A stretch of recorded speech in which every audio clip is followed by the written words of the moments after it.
देख रहे हैं खबर एक मिनट, आपके साथ मैं हूं शिप्रा झा। इस बुलेटिन में हम आपको दिखाते हैं पूरी खबर की विश्लेषण सिर्फ एक मिनट में। तो चलिए शुरू करते हैं खबरों का सिलसिला। बिहार के मुख्यमंत्री नीतीश कुमार ने अनूठे अंदाज में रक्षाबंधन का त्योहार मनाया। पटना में सीएम ने अपने मंत्रिमंडल के कई वरिष्ठ मंत्रियों के साथ मिलकर पेड़ों को राखी बांधी। इस दौरान राज्य के लोगों को उन्होंने पर्यावरण के प्रति जागरूक बनने का आह्वान भी किया। रक्षाबंधन है, इस अवसर पर आप सब लोगों को बधाई है। पहले हम लोगों ने अपने बिहार में वृक्ष रक्षा दिवस के रूप में इसको मनाना शुरू किया। नीतीश सरकार ने रक्षाबंधन के मौके पर प्रदेश की महिलाओं को शानदार तोहफा भी दिया है। रक्षाबंधन के दिन लड़कियों और महिलाओं को सिटी बसों में सफर के लिए कोई किराया नहीं देना होगा। बिहार राज्य पथ परिवहन निगम की बसों में महिलाओं को सुबह 7 बजे से रात 8:30 बजे तक मुफ्त यात्रा की सुविधा मिलेगी। पटना के अलावा मुजफ्फरपुर, गया और दरभंगा के शहरी क्षेत्रों में भी रक्षाबंधन पर्व के मौके पर महिलाओं और लड़कियों से बसों में यात्री किराया नहीं लेने का निर्देश दिया गया है। संजय कुमार, न्यूज़ 18 पटना। रक्षाबंधन का त्योहार पूरे देश में धूमधाम से मनाया जा रहा है। इस पर्व पर देश के जवानों और सुरक्षा बलों की कलाई खाली न रहे, उसके लिए नवादा डाक विभाग की ओर से अनोखी पहल की गई। डाक विभाग और एनसीसी के कैडेट की ओर से जवानों की कलाई पर राखी बांधी गई। डाक विभाग के एक कार्यक्रम के तहत जवानों के लिए पूरे देश से राखियां पहुंची और कौवाकोल स्थित सीआरपीएफ कैंप में जवानों की कलाई पर राखी बांधी गई। हम फौजी के लिए एक अच्छी आप लोग का सराहना रहा और हम इसका बहुत बहुत धन्यवाद करते हैं। हम लोगों ने विचार लिया कि भाई हम लोग जो हमारा भारतीय डाक विभाग है और पोस्टल डिवीज़न नवादा ने विचार किया और सभी सहमित्रों के साथ हम लोगों ने आज इस कैंप में आके सभी बहनों के साथ रक्षाबंधन का कार्यक्रम कर रहे हैं। जवान काफी खुश दिखे और भावुक भी नजर आए। ऐसे आयोजन के लिए जवानों ने डाक विभाग को धन्यवाद दिया।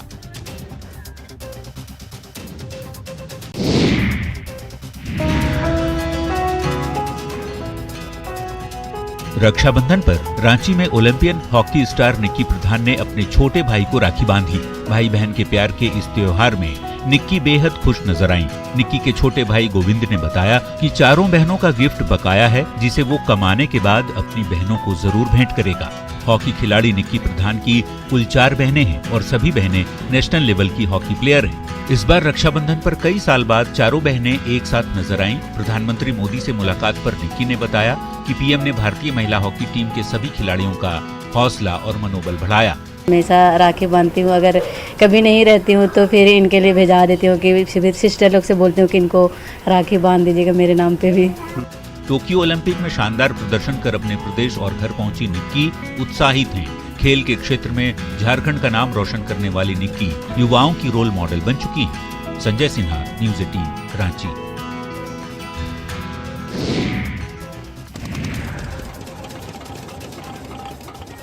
खगड़िया में 2 लाख से ज्यादा लोग बाढ़ से प्रभावित हैं। घर डूब जाने के चलते कई लोगों ने बांधों पर शरण ले रखी है, तो कई गांव में बाढ़ के पानी में रहने को मजबूर हैं।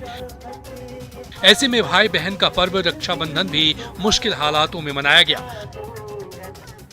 बाढ़ प्रभावित इलाकों में बहनें अपने भाई की कलाई पर राखी बांधने के लिए नाव के जरिए लंबा सफर तय किया, ताकि अपने भाई को रक्षा सूत्र बांध सके। नाव के जरिए ही कई बहनें अपने भाइयों तक पहुंचती नजर आई। भाई बहन के इस पर्व में बहनें जान जोखिम में डालकर राखी के साथ साथ भाई को मुंह मीठा कराने के लिए मिठाई भी ले जाती दिखी। बाढ़ के हालात के बीच पर्व त्योहार का रौनक जरा भी कम नजर नहीं आया।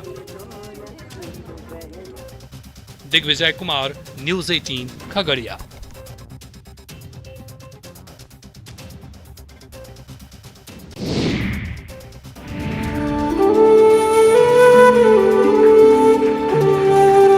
गया के एसएसबी कैंप में रक्षाबंधन का त्योहार बड़े ही धूमधाम से मनाया गया। यहाँ रोटरी क्लब गया सिटी के सदस्यों ने जवानों की कलाई पर राखी बांधी। सशस्त्र सीमा बल की 29वीं वाहिनी के जवानों की कलाई पर राखी बांधकर देश की सुरक्षा का संकल्प लिया गया। बहनों ने जब एसएसबी कैंप के जवानों की कलाई पर राखी बांधी तो पल बेहद भावुक हो गया। रक्षाबंधन के अवसर पे हम यहाँ आए हैं इनको राखी बांधने के लिए। हमारी यही कामना है कि हम इन्हें राखी बांधें और इनके लंबी उम्र की कामना करें कि ये अपने परिवार के साथ साथ हम सब की रक्षा करते रहें। जवानों के कैंप में मनाए गए राखी का त्योहार यादगार बन गया। बहनों ने संकल्प दोहराया कि जो जवान रक्षाबंधन पर अपनी बहनों से दूर हैं, उनकी कलाई भी सूनी नहीं रहेगी।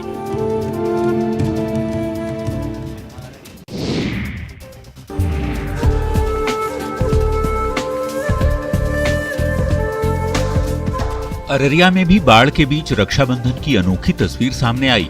यहाँ के रानीगंज में बहनों ने नाव पर ही अपने भाइयों की कलाई में राखी बांधी। अररिया सदर अनुमंडल का रानीगंज इलाका बाढ़ की पानी से घिरा हुआ है। ऐसे में बहनें अपने भाइयों की कलाई पर नाव पर ही राखी बांधती नजर आईं। इसके अलावा कई बहनें ऐसी भी मिली जो नाव पर लंबा सफर तय कर अपने भाइयों के घर जाती दिखी। आजादी के बाद से ही इस इलाके में हर साल रक्षाबंधन पर्व के दौरान ऐसी तस्वीरें सामने आती हैं। दिक्कत हो रहे हैं जो कि उसलिए कि भाई यहीं पर पहुंच गया तो नाव पर भी राखी बांध रहे हैं कष्ट के द्वारा। बता दें कि रानीगंज प्रखंड के कदम घाट के साथ ही कबीलासाह, बथनाहा, बगुलाहा सहित 1 दर्जन गाँव की यही कहानी है। पुल नहीं होने की वजह से हर साल रक्षाबंधन में यहाँ ऐसी ही तस्वीरें नजर आती हैं। सतीश कुमार, न्यूज़ 18 अररिया।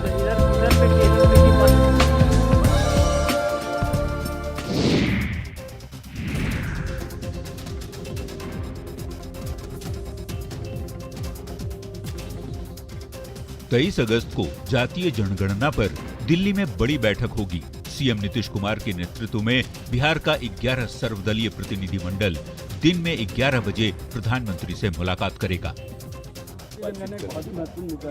महत्वपूर्ण मुद्दा है और बराबर हम लोग ये कहते रहे हैं, ये हो जाए तो इससे अच्छी कोई बात ही नहीं है। और ऐसा नहीं है कि कोई बिहार में ये सोचे, ये पूरे देश में सब जगह लोग इसको सोचते हैं। प्रतिनिधिमंडल में शामिल नेताओं को भरोसा है कि पीएम के साथ बातचीत सकारात्मक रहेगी। अब जबकि इस मुद्दे पर बिहार का प्रतिनिधिमंडल प्रधानमंत्री से मिलने वाला है, तो सभी की नजरें इस बात पर टिक गई हैं कि बातचीत के बाद क्या कुछ निकलकर सामने आता है। न्यूज़ 18 के लिए पटना से संजय कुमार और दिल्ली से अमितेश की रिपोर्ट।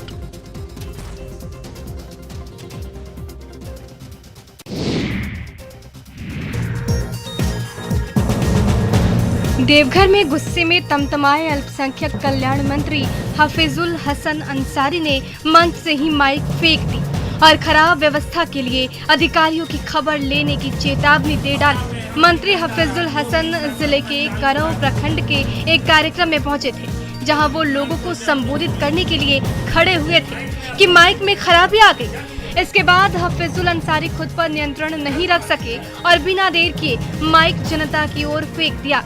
इसके बाद हफीजुल अंसारी ने बिना माइक के ही लोगों को संबोधित करना शुरू किया।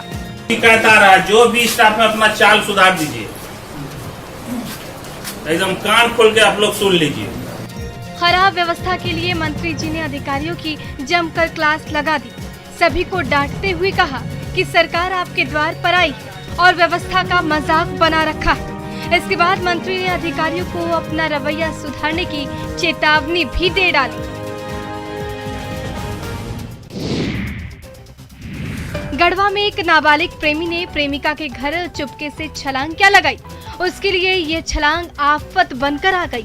मामला बरडीहा थाना क्षेत्र के मजिगवा गांव का है, जहां चोर होने के शक में जब नाबालिग लड़के को पकड़ा गया तो वो उसी घर की बालिग लड़की का प्रेमी निकला।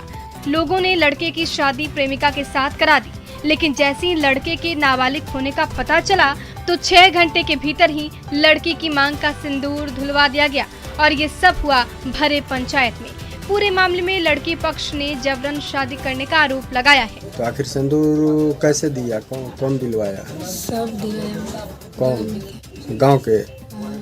जबरदस्ती? वही थाना प्रभारी ने बताया कि दोनों पक्ष आए थे और बातचीत के बाद लड़के और लड़की के घर वालों को सौंप दिया गया। इस संबंध में किसी भी पक्ष की ओर से लिखित शिकायत नहीं दर्ज कराई गई।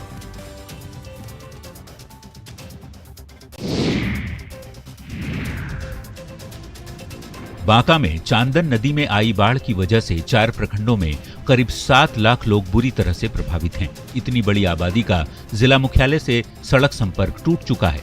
लोग जिला मुख्यालय तक पहुंचने के लिए ध्वस्त पड़े पुल से होकर ही यात्रा करने को मजबूर हैं। जल्द से जल्द पुल बनना चाहिए। अच्छा, दिक्कत हो रही है, सफर करने में दिक्कत हो रही है। इस पुल को तो शीघ्र बनना चाहिए। सरकार को इसमें बहुत ज़्यादा चिंता करने की ज़रूरत थी, क्योंकि ये जिला मुख्यालय बिल्कुल कट गया है। यहाँ की समस्या इतनी खराब है कि इसकी बोला नहीं जा सकता है। पिछले दिनों नदी की तेज धार की वजह से पुल का डायवर्जन ध्वस्त हो गया था, जिसके बाद लोग जान की बाजी लगाकर पुल पार करते दिख रहे हैं। चांदन नदी में हर साल यूं ही बाढ़ के चलते लोगों को परेशानियों का सामना करना पड़ता है। ऐसे में लोगों ने सरकार के साथ ही जिला प्रशासन से मदद की गुहार लगाई है। नागेंद्र द्विवेदी, न्यूज़ 18 बांका।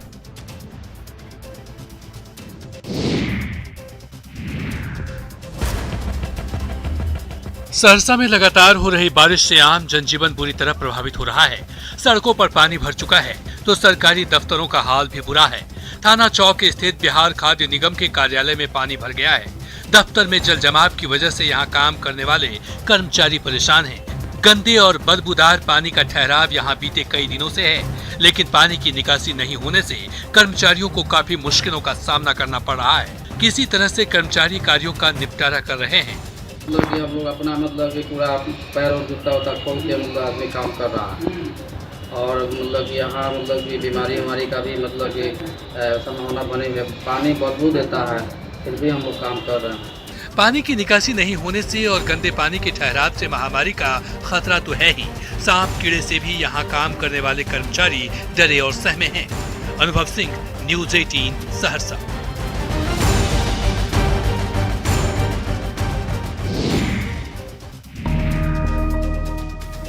छपरा में गंगा नदी के जलस्तर में पिछले दिनों हुई बढ़ोतरी के चलते प्रखंड के ग्रामीण और शहरी इलाकों के कई नए इलाकों में पानी तेजी से फैल रहा है। अनलॉक की प्रक्रिया शुरू होने के बाद स्कूलों और महाविद्यालयों को खोला गया था। बाढ़ इन शिक्षण संस्थानों में प्रवेश कर जाने से एक बार फिर पठन पाठन ठप हो गया है। छपरा के दिघवारा प्रखंड मुख्यालय और सीएचसी परिसर में बाढ़ का पानी घुस गया है, जिससे कर्मचारी के साथ साथ आम लोगों की समस्याएं बढ़ गई हैं। कर्मचारियों को कार्यालय आने के लिए नाव का सहारा लेना पड़ रहा है। एक ही नाव की व्यवस्था की गई है। ऐसे में स्वास्थ्य कर्मियों ने अस्पताल कैंपस में रखे वैक्सीन के बॉक्स को जुगाड़ का नाव बना दिया और अब इसी नाव की सवारी कर रहे हैं। इधर बाढ़ के पानी से फसलों को भी जबरदस्त नुकसान हुआ है। गांव का संपर्क भी मुख्य सड़क से टूट गया है।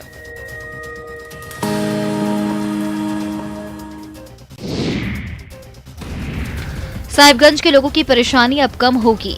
24 घंटे से लगातार गंगा में पानी कम हो रहा है। दियारा क्षेत्र 15 दिनों से डूबा हुआ है। इस इलाके में ज्यादातर कच्चे मकान हैं, उसमें भी ज्यादातर घर की बनी झोपड़ियां हैं।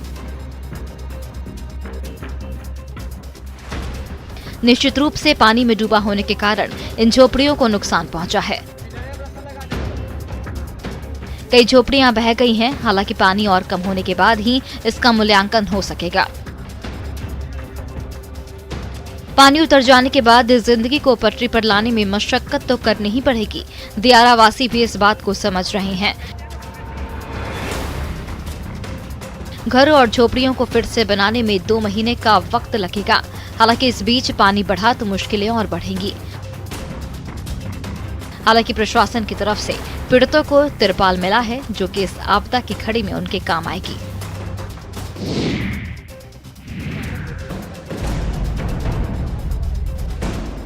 बिहार के कई जिले बाढ़ से बुरी तरह प्रभावित है।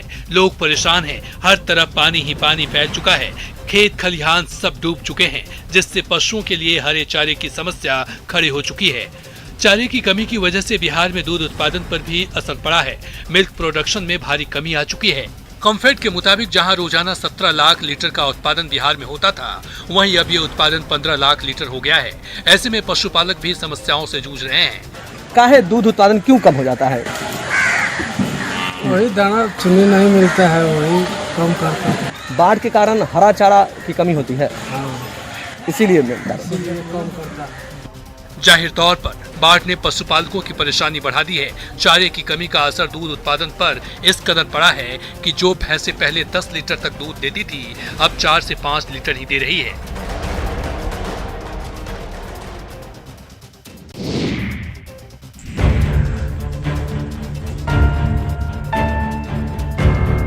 गोड्डा के पथरगामा प्रखंड के होपन टोला के रहने वाले कई लोग इन दिनों डायरिया की बीमारी से जूझ रहे हैं। पीड़ित लोगों का इलाज अलग अलग अस्पतालों में चल रहा है। डायरिया से अब तक 3 लोगों की मौत भी हो चुकी है। मेडिकल टीम के गांव में नहीं पहुंचने से लोग झोला छाप डॉक्टरों के सहारे ही इलाज कराने को मजबूर थे। ग्रामीणों का आरोप है कि बीमारी से मौत के बाद ही गाँव में मेडिकल की टीम पहुंची। वहीं सिविल सर्जन ने डायरिया से किसी भी मौत से इनकार किया है। डायरिया से मौत का कोई ऐसी खबर नहीं है, कोई आधार नहीं है। ये जो बातें भी कही जा रही है निराधार है। आज के दौर में डायरिया से मौत या तो कोई अज्ञानी होगा, क्योंकि इतनी फैसिलिटीज है कि डायरिया से मौत होने का कहीं सवाल ही नहीं है। ग्रामीण इलाकों में स्वास्थ्य सेवाएं पहुंचाने का दावा सरकारें करती रही, लेकिन गोड्डा के पथरगामा की ये तस्वीरें उन दावों को मुंह चिढ़ा रही है। गौरव कुमार, न्यूज़ 18 गोड्डा।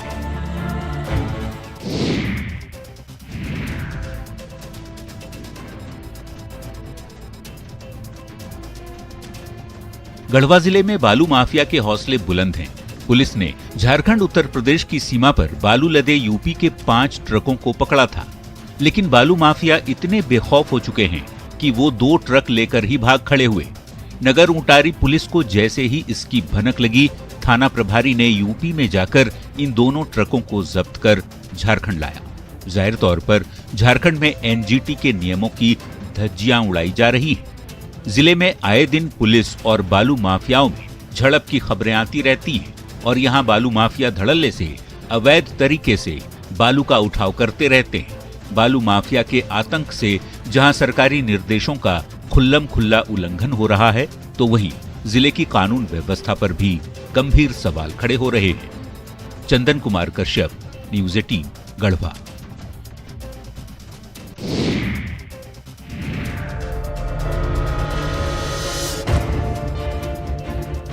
रांची के मोरहाबादी स्थित रेड क्रॉस ब्लड बैंक को 15 दिनों के लिए बंद कर दिया गया है। दरअसल इस ब्लड बैंक का पिछले 10 साल से अधिक समय से लाइसेंस रिन्यूअल नहीं किया गया था, जिसे देखते हुए औषधि विभाग की ओर से ये कदम उठाया गया है। रेड क्रॉस सोसाइटी ने क्वालिफिकेशन को लेकर 11 बिंदुओं पर जवाब मांगा है और इसके लिए ब्लड बैंक को 15 दिनों का समय दिया गया है।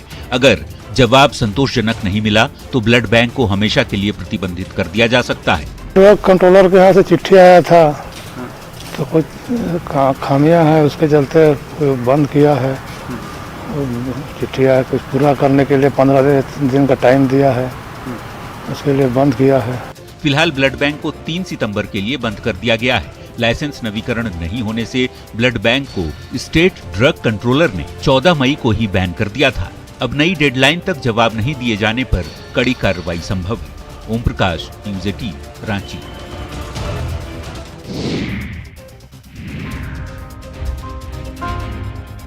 झारखंड के लोगों के लिए स्वास्थ्य सेवा से जुड़ी अच्छी खबर है। देवघर में बन रहे एम्स में इसी महीने की 24 अगस्त से ओपीडी सेवा की शुरुआत होने जा रही है।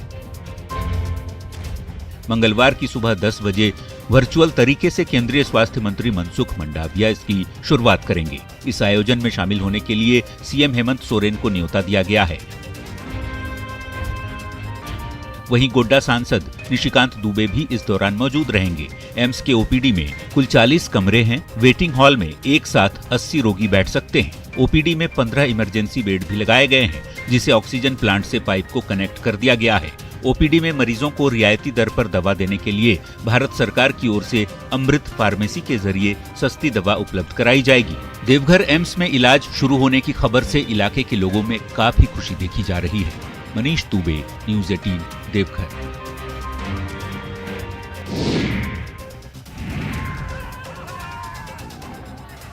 हो हल्ला और हाथों में मशाल लेकर दौड़ते लोग, लेकिन तस्वीरें किसी उत्सव की नहीं बल्कि हाथियों के उत्पात से गांव वालों को बचाने की कवायद की हैं। झारखंड के हजारीबाग के बुंडू गांव में शुक्रवार रात 22 से 23 हाथियों का झुंड पहुंचा और जमकर उत्पात मचाना शुरू किया। मकान, खेत सभी को नुकसान पहुंचाया। प्राप्त जानकारी के अनुसार 8 लोगों के मकानों को ध्वस्त कर दिया गया। घर वालों ने भागकर अपनी जान बचाई। जब ग्रामीणों को लगा कि रात भर हाथियों का झुंड तबाही मचा देगा, तब सभी अपने घरों से निकलकर वन कर्मियों के साथ मिलकर हाथियों को भगाने में लग गए। गांव से जंगल की ओर हाथियों के झुंड को खदेड़ दिया गया। गौरतलब है, झारखंड में पिछले 5 सालों में हाथियों ने करीब 254 से ज्यादा लोगों की जान ले ली है। हालांकि हाल ही के कुछ वर्षों में हाथियों का हमला बढ़ा है। हाथियों के हमले के शिकार लोगों को मुआवजा दिया जाता है। इसके तहत मौत होने पर 4 लाख रुपए, घायल होने पर 15,000 से 1 लाख रुपए तक देने का प्रावधान है। और फिलहाल इस बुलेटिन में अभी के लिए बस इतना ही, लेकिन न्यूज़ 18 बिहार झारखंड पर खबरों का सिलसिला लगातार जारी है।